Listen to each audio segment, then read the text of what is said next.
गाना आपका, आवाज़ आपकी, लिरिक्स आपके, मेहनत आपकी, पर पैसे? पैसे पहले लेबल के, फिर पब्लिशर के, फिर डिस्ट्रीब्यूटर के, एंड अगर फिर ज़रा सा भी कुछ बचा तो एंड में आपके। And this is the real game of music royalties. And ये ऐसी गेम है जो लेबल्स कभी नहीं चाहते कोई आर्टिस्ट समझे।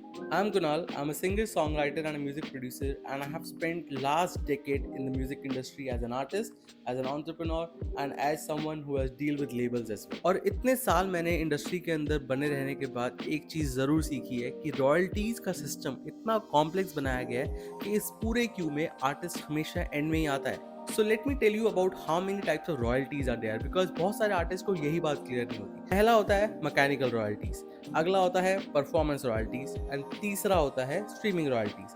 Mechanical royalties is basically whatever royalties an artist makes from the physical sales of cassette, DVDs and vinyls, and ये सारी चीज़ें आजकल इंडिया में या कहीं पे भी किसी भी वर्ल्ड में बहुत कम है। Second is performance royalties, that basically means जब जब एक आर्टिस्ट का गाना कहीं प्ले होगा, कहीं बजेगा, या फिर कोई और आर्टिस्ट उसको परफॉर्म करेगा, तो उसकी रॉयल्टीज भी आर्टिस्ट को मिलेगी।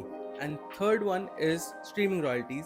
These are royalties that are earned by any streaming platforms, which is basically Spotify, YouTube, Amazon Music या फिर Netflix as well. प्रॉब्लम यहाँ पे आती है कि लेबल इन सब रॉयल्टीज से पहले अपना शेयर लेता है, एंड उसके बाद शेयर लेता है publishers, basically composers and writers, and तीसरा आता है आर्टिस्ट का शेयर।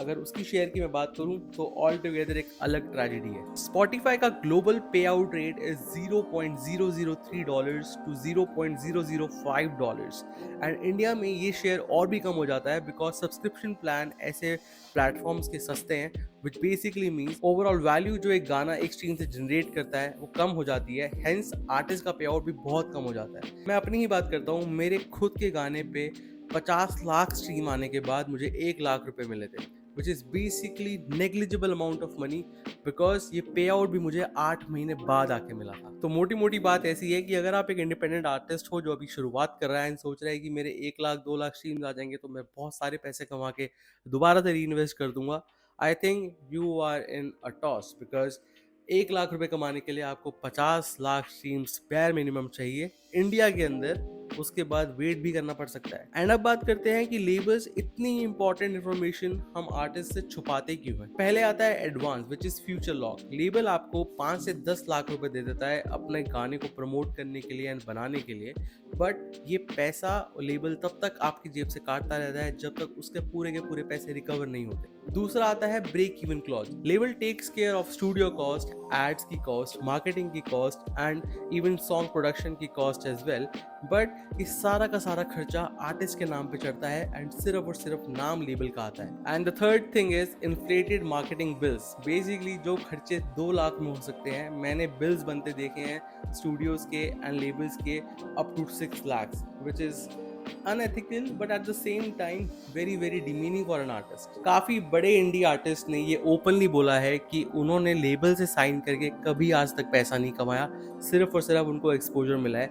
एंड आपने भी ये ट्रेंड जरूर महसूस किया होगा कि आजकल सारे लेबल से साइंड आर्टिस्ट अपना ही यूट्यूब चैनल खोल के अपने आप डिस्ट्रीब्यूट करते हैं, बिकॉज लेबल्स इतने ज्यादा कट रख लेता है कि आर्टिस्ट को एंड ऑफ द डे कुछ बचता ही नहीं है। अगर मैं बात करूं वेस्टर्न म्यूजिक इंडस्ट्रीज की, सो आर्टिस्ट जैसे टीएलसी एंड जोजो, इन लोगों ने भी अपने लेबल्स को सू किया है फॉर अनपेड रॉयल्टीज। एक इंडियन प्रोड्यूसर ने भी मुझे बताया कि उसके गाने पे 20 लाख स्ट्रीम्स आए, बट उसके बाद सारी royalties and distribution cuts and streaming platforms cuts के बाद उसको सिर्फ और सिर्फ 60,000 रुपीज बने। एंड इतने पैसे तो ऑनेस्टली वो किसी रेगुलर जॉब से भी कमा सकता है, and that too in a month.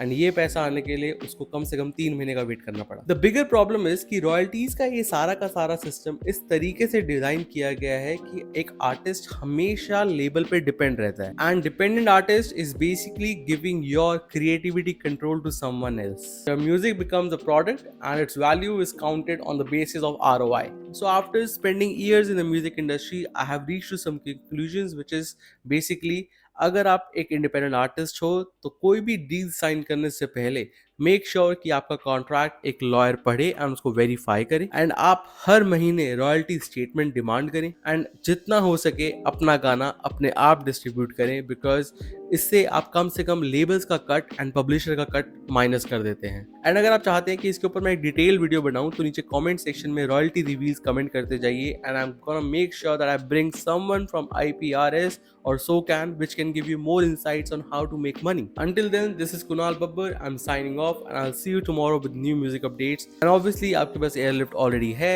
आप उसको यूज करो, अच्छा गाना बनाओ एंड रिलीज करो, खुद डिस्ट्रीब्यूट करो. Let not anyone take away your royalties. And if you want to listen to my music, the link is in the description, and I'll see you tomorrow.